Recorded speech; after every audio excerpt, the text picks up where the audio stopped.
Hello, and welcome to my presentation, A Global Perspective on Private Healthcare in Canada.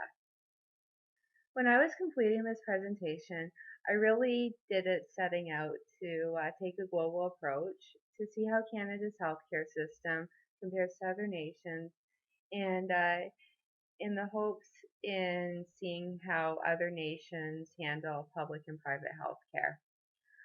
I'd like to draw your attention to the top map, which shows some recent healthcare efficiency ratings that were done by Bloomberg. Canada's about average in these ratings. It scored a 53, and a lot of countries scored between a 40 and a 60. However, these countries in the dark blue are the most efficient systems in the world.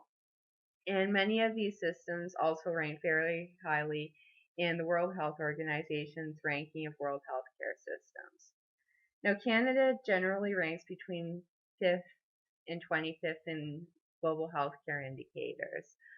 But some other countries use fewer financial resources, so they have less healthcare spending per capita, and healthcare makes up less of a percentage of their GDP, but they still score higher than us on key healthcare indicators. So Canada does have a high quality system. It does do fairly well in global rankings, but there are other countries providing better health care and using fewer resources to do so. So changes need to be made to keep our system competitive, and privatization is often suggested as a solution for improving Canada's health care.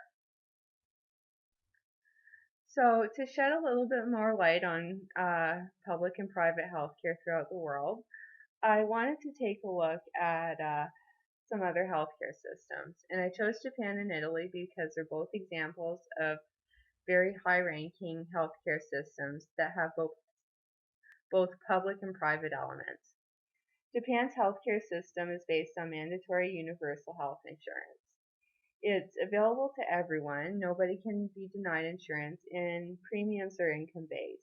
A small co-payment is required for healthcare services, but government subsidies are available to help people cover these co-payments or with their premiums if they're in financial need. Italy has a decentralized public healthcare system. So the organization and administration of healthcare is mostly a regional responsibility in Italy. The regions must provide certain basic health care benefits that are stipulated by the government, but other than that, they're given considerable autonomy. Private health care insurance is available, but it is rarely used.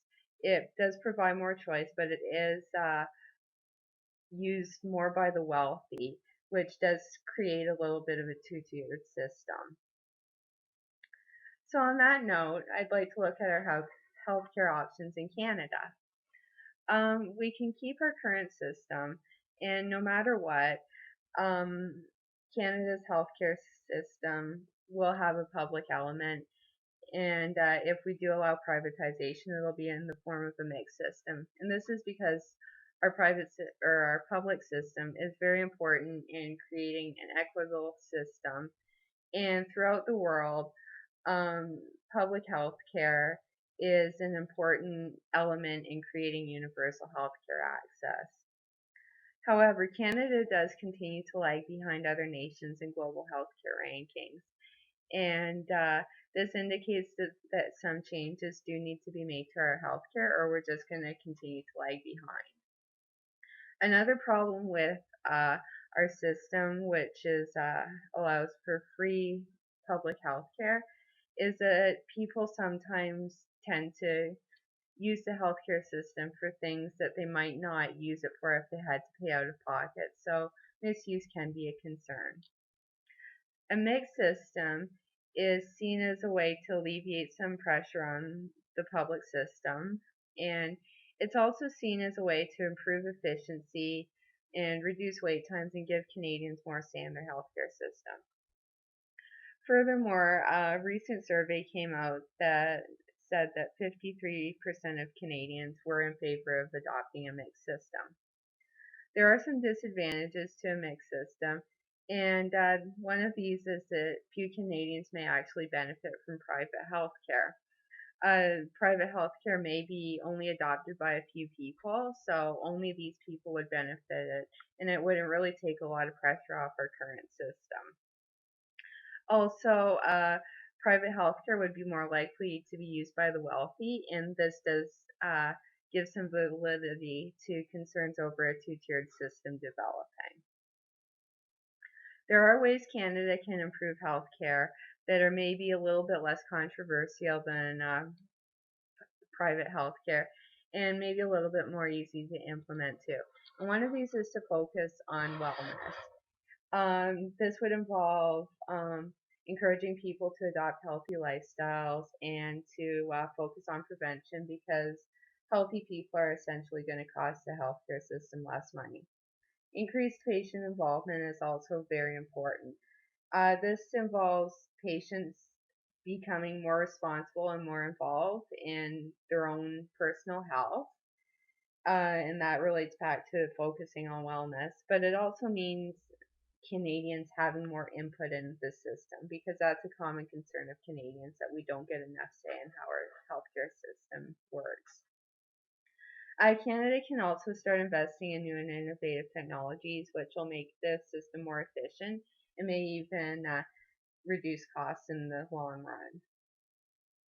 So in conclusion, the public-private healthcare debate is very complex and it's not easily resolved.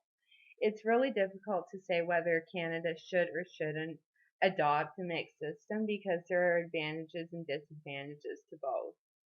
And privatization may improve our system. There are certainly a lot of countries with private elements to their healthcare and provide quality systems. But there are other less drastic options available to us that wouldn't involve overhauling our entire system. And we might want to try these before adopting a public system. And even for mixed healthcare systems, public healthcare often plays an important role. So even if Canada did decide to adopt a private healthcare system or a mixed healthcare system, there will still be public healthcare playing an element in our healthcare. So thank you very much for joining me for my presentation, and I hope you enjoyed it.